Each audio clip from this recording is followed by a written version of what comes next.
Não precisa mudar, não me adaptar ao seu jeito, seus costumes, seus defeitos, sua raça ou etnia. Não preciso mudar, vou saber fazer. Desculpa, mas eu li a letra, eu quero outra chance pra tentar consertar. Pelo amor de Deus, Eduardo! É que eu tô nervoso.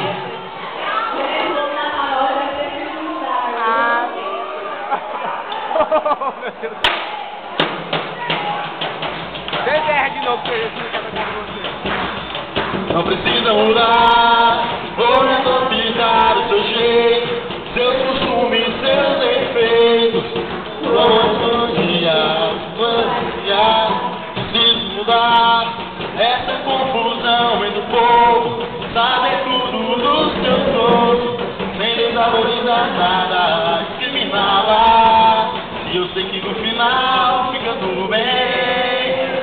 O mundo se ajeita, o povo respeita, conquista negra e o Brasil também. Então você agora, e assim você cresce, e a gente só se sucesso, nação.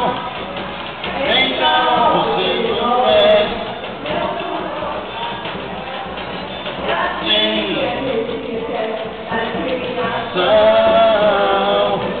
a discriminação.